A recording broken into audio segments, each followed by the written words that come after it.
안녕하세요. 결혼 2년 차에 결국 이혼을 하게 되었던 제 사연을 말씀드리겠습니다. 일단 이런 비슷한 일들로 며느리 못 쫓아내고 아내를 괴롭힌다는 얘기 많이 들었는데요. 전 차라리 올감이라는 영화를 보면서 처음부터 그렇게 아들과 헤어져 주길 바라는 뜻을 내놓고 신호탄을 보내는 시어머니를 만났더라면 그나마 더 다행이지 않았을까 생각했었습니다.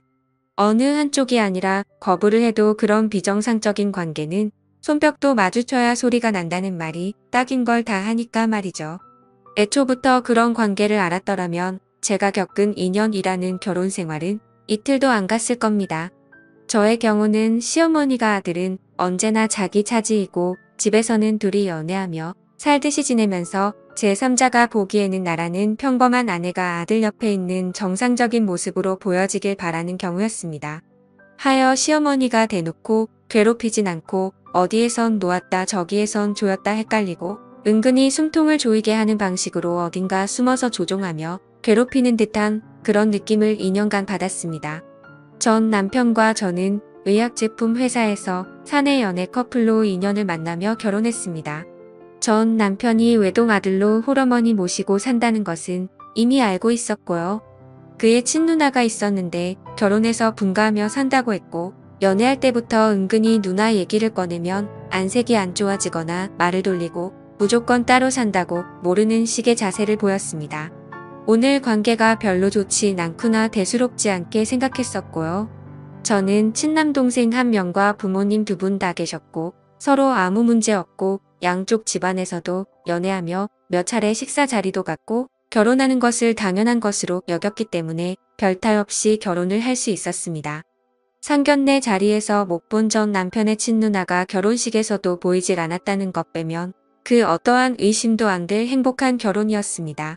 처음부터 전 남편의 홀어머니를 모시고 살 생각을 갖고 있었고 결혼하자마자 남편 집에 들어가 살았습니다.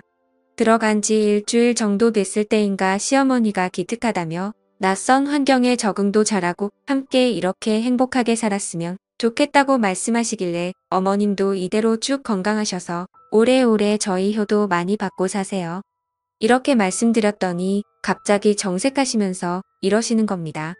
아직 70살, 80살 먹은 병든 노인네도 아니고 건강에 이상 없고 나 정도면 당연히 건강한 거지 그걸 왜 꼭 그렇게 되지 않길 바라듯이 말로 강조를 하냐. 그리고 시어머니 앞에서 저희란 말을 어떻게 쓸 수 있냐.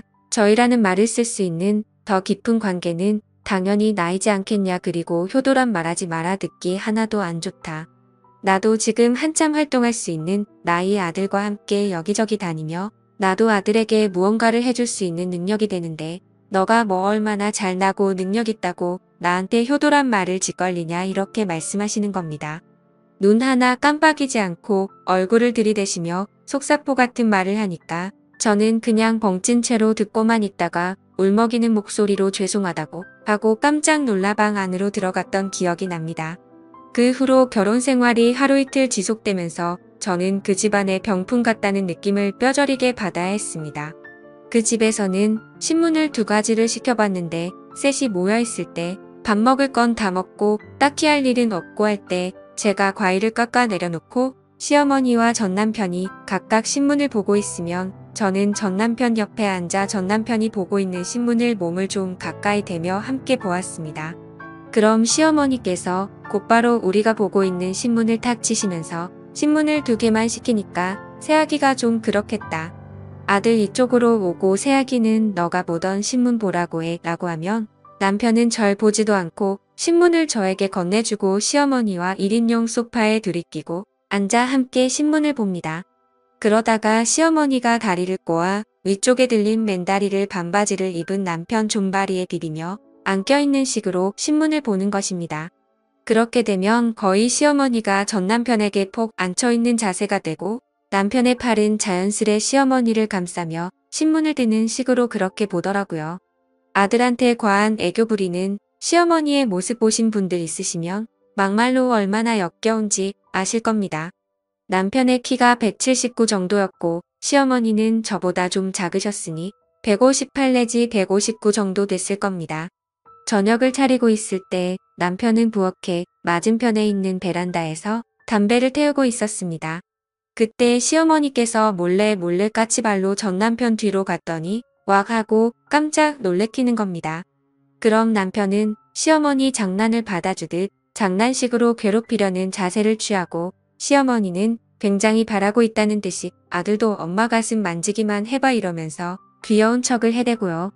그럼 남편은 그 말 듣고 시어머니를 잡고 가슴팍으로 머리를 막 들이밀면서 장난을 치더라고요. 그때 제가 부엌에서 고개 돌려보고 있으니까 시어머니가 저를 힐끔 보시면서 전 남편한테 하지 말란 식으로 얘기하며 은근슬쩍 저를 약 올리려고 하는 듯이 행동을 하더라고요. 저런 상황들이 계속되니까 딱히 싫다는 눈치도 안 주고 괴롭히거나 내쫓으려는 행동도 안 하고 잔소리 또한 없으시고 정색 안 할 때는 말 하나하나 따뜻하게 말씀하시긴 하는데 마치 집안에서의 상황은 남편과 시어머니가 서로 좋아 죽겠는 신혼 초창기고 왠지 제가 그걸 어쩔 수 없이 보게 되는 시어머니가 된 듯한 그런 느낌이 들고 어쩔 때는 한참 연애 중인 친구 커플이 함께 있는데 제가 그 친구와 베프여서 친구가 저를 데리고 다니는 듯한 그런 제가 꼽사리를 끼거나 병풍 같은 느낌이 들더라고요. 뭐 딱히 남편이 밖으로 돌지 않는 이상 집에 함께 있을 시간도 많고 신혼초도 즐길 여유도 있는데 말로 설명하지 못하겠지만 시어머니가 정말 자연스럽게 남편과 함께하며 신혼이란 시간을 즐길 틈을 주지 않은 채 제가 겉돌고 병풍같이 되고 아들과의 연애는 즐기며 아들 옆에는 저라는 일꾼을 두어서 살림은 잘 돌아가게 만들어두고 그런 상황들이 자연스럽게 흘러가도록 주장하는 느낌이 계속 들었습니다. 차라리 시어머니가 저를 해하려 하거나 잔소리나 트집 잡는 게 심하다거나 하면 최근 한 남편 바로 붙들고 무언가를 토로하며 얘기를 하겠는데 이건 뭐 이상하긴 한데 막상 말하려고 치면 말할 것도 없을 뿐더러 저만 이상한 여자가 될 것 같고 그래서 말 못하고 저 혼자 의기소침해져 있거나 뚱해져 있고 신혼 초인데 어째 갈수록 깨가 쏟아지는 사이는 시어머니와 전 남편의 관계였죠. 셋이서 어디를 놀러 갈 때에도 시어머니께서 웃으시며 손을 내밉니다. 새아기 잃어버리지 않게 꼭 붙들고 가야지 하며 남편을 보고 그 특유의 애교 섞인 표정으로 귀여운 척을 합니다. 그런 며느리 잘 챙기는 엄마가 예뻐 죽겠는지 남편은 시어머니가 사랑스럽단 표정으로 웃고 그렇게 되면 시어머니는 가운데 양옆으로는 저와 남편 이렇게 걸어가게 됩니다. 시어머니는 저와 손만 붙잡았지 아예 몸은 남편에게 틀어진 채로 어디 손짓하며 둘만 얘기하고 저는 소화당하고 가다가 이웃이나 아는 사람을 만나면 시어머니와 제가 손을 꼭 붙잡은 걸 보시며 어쩌면 이렇게 고부관계가 좋을까 칭찬이 자자합니다. 가끔은 남편이 출근했을 때 시어머니 친목 모임에 절 데리고 나가셔서 소개와 인사만 간단히 시켜주고 저보고 집에 바로 들어가라 했습니다. 남편이 오면 이렇게 말을 합니다. 친구들에게 소개시켜 주었다. 그런데 그 친구들은 새아기를 외적으로도 내적으로도 교양과 품위가 없어 보인다며 무척 싫어하는 눈치를 주기 위해 새아기 민망할까봐 얼른 집으로 보냈다. 새아기 보내고 친구들에게 우리 며느리 그러 내 아니라고 입이 닳도록 칭찬하고 겨우 친구들 마음 돌리느라 많이 해먹었다. 이렇게 착하고 예쁜 새아기를 왜 사람들은 전부 다 흉을 보는지 모르겠다. 남편은 그 얘기를 듣고 남들에게 흉듣고 다니는 저를 안쓰러우면서 한심한 눈빛으로 보고 시어머니는 못난 며느리 거두어주고 다니느라 애쓰는 천사 보는 듯한 눈빛으로 보더라고요. 결혼한 지 얼마 되지도 않아 정말 전 존재감 없고 화창고 별 볼 일 없는 여자로 전락해갔습니다. 그런 상황들이 쌓이고 쌓이며 시어머니가 호의를 베풀수록 남편 앞에서 저는 한심하고 작게만 여겨지는 아내가 되었고 제 스스로도 자신감을 점점 잃어가며 우울증까지 오기 시작했습니다. 정확히 속을 터놓을 만한 이유도 모른 채로 점점 숨통이 조여오고 가슴이 답답해져가고 나도 무언가의 이유를 찾고 소리라도 치르던가 한번 발광이라도 해서 무엇인가를 터뜨리고 싶은데 그럴 만한 명목 하나 없으니 그게 더 미칠 노릇이었습니다. 남편과의 잠자리 또한 신혼여행 이후로 한 횟수가 20번 내라면 믿으시겠나요? 그 적은 횟수의 잠자리도 신혼여행을 제외하면 하다가 전화가 오거나 남편의 피곤함 때문에 작고 사소한 이유가 생겨 제대로 되지도 않았습니다. 임신 또한 전혀 소식이 없었고요. 남편과 시어머니는 이상하게도 임신 문제에 대해 일체 언급 한 번을 하지 않으시더라고요. 어느 날은 잠결에 남편이 베란다에서 통화하는 소리를 들었습니다. 통화 내용은 입에 담기도 역겨운 말이었습니다. 다른 여자와 폰으로 즐기는 남편의 목소리에 화가 나기는 커녕 남편의 잠자리조차 만족 못 시켜주는 한심한 제가 미칠 듯이 싫더라고요. 밤새 몰래 울다가 아침에 일어났을 때 남편이 세안을 하러 간 사이에 남편 폰을 봤습니다. 온갖 생각이 다 들더라고요. 저는 결혼하며 그만두었던 회사 사람이 아닐까 하고 핸드폰 통화 내역을 보았습니다. 그런데 새벽에 통화한 사람은 엄마라 저장된 번호뿐이더군요. 주변 사람이 불편할 정도로 심하게 애틋한 관계인 줄은 알았지만 이렇게 직접적으로 이상한 교감까지 하는 아들과 엄마 사이일 줄은 꿈에도 생각 못했습니다. 그 다음날 마침 친구분들과 마실 나가신다며 목욕을 하시는 어머님 몰래 어머님 방에 들어가 다시 확인을 하기 위해 어머님 핸드폰도 몰래 훔쳐보았습니다. 역시나 그 새벽 시간대에 남편과 통화한 내역이 있었고 핸드폰을 확인하고 내려놓으려 할 때 달력에 파란색 펜으로 표시가 되어 있었는데 전날 남편과 통화를 마친 그날에 표시가 되어 있는 것이었습니다. 혹시 그런 날은 표시를 해놓고 주기적으로 하는 것인가 하고 달력을 보니 한 달에 4번 그러니까 일주일에 한 번꼴로 파란색 표시가 되어 있었고 그리고 그달 마지막 주 금요일에는 빨간 펜으로 한 번 표시가 되어 있었습니다. 며칠인지 정확히 기억을 해두고 왠지 직감적으로 전 남편과 시어머니 관계에 관련된 일이 분명할 것이라 확신하며 기다렸습니다. 그달 마지막 주 금요일이 되었을 때 일부러 남편에게 신호를 보냈더니 피곤하다며 다음에 하자 타일러 주듯 하더니 잠을 자더군요. 산송장처럼 움직이지도 않고 눈 감은 채 정신은 말짱한 채로 깨어 있었습니다.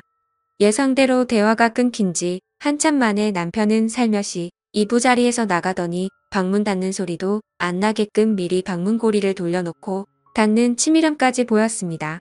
나가고 시어머니 방문 열리고 닫는 소리가 들려서 채 방문을 열어보니 방문 잠그는 소리까지 확실히 들리더군요. 거실로 몰래 나가서 어머님 방에 귀를 대보았는데 둘이서 무언가를 속삭이고 웃긴 하는데 자세히 들리지가 않더라고요.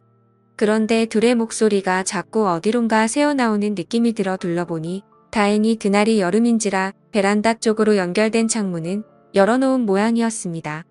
허리를 굽혀서 거의 기어가는 자세로 베란다 쪽으로 가서 머리를 조금 들어 시어머니 방을 보았습니다. 그 광경을 보자마자 정말 망치로 머리를 맞은 기분이었습니다. 두 사람이 행복해하는 광경에 그들의 관계에 내가 잘못 끼어들었구나, 잘못 낚였구나 하는 생각이 들 뿐이었습니다. 시어머니와 전 남편 앉혀놓고 시어머니 방으로 들어가 달력을 갖고 와 탁자에 던져버리며 빨간색으로 표시한 날이 무슨 날인지 알고 있다고 말하니 두 사람 꿀먹은 벙어리가 되더군요. 그리고 이혼 얘기 꺼내니 남편은 아무 말 없이 순순히 응했습니다. 그러더니 제가 2년 동안 그토록 외롭고 우울해하며 보낸 시간을 자신은 사랑했었답니다. 그리고 홀어머니에 대한 감정도 연민이라는 애정이었다. 다시 기회를 달라. 당장이라도 널 위해서라면 어머니 버릴 수 있다. 그런 말들을 받아줄 생각은 추후에도 없었지만 그래도 그런 말로 2년 일한 시간 보상받고 떠나고 싶었는데 정말 너무나 태연하게 이미 예정하고 있던 일이란 듯이 이혼을 처리해 나가니 그동안 내가 이 집안의 투명 인간이나 병풍쯤으로 생각됐던 게 내가 맞게 생각한 거였구나. 확실히 깨닫게 되라고요. 이혼을 한 뒤 얼마 지나지 않아 전 남편의 누나라는 분을 만나게 되었습니다. 아예 전 남편과 시어머니와 연을 끊고 사는 이유가 그들의 관계를 알기 때문이라고 확신하고 빨간색으로 표시되었던 그날 제가 본 것을 설명드리니 역시나 담담하게 응하시더군요. 전 남편의 아버지 되시는 분이 남편이 3살 되던 해쯤에 병증으로 돌아가셨는데 돌아가신 것도 충격이거니와 장례식에서 남편 아버님께서 바람폈던 여자의 존재를 시어머님이 알게 되었고 남편이 죽었다는 충격과 동시에 그 배신감이 아들에 대한 집착과 사랑 그리고 남편의 애정 결핍이 모두 아들에게 쏟아진 것 같다고 말을 들었습니다. 정말 말도 안 되는 걸로 들리겠지만 이혼 변호사분은 이런 사례도 가끔씩 있다고 하더군요. 시어머니와 아들의 부적절한 관계를 경험해 본 여자들은 이런 기억이 얼마나 수치스럽고 상처가 되는지 공감할 겁니다. 저도 속에 담아두고 꺼내 보이지 않았던 기억들, 이렇게 비슷한 상처를 안고 있는 분들에게 털어놓을 수 있게 되어 다행이라 생각됩니다. 감사합니다.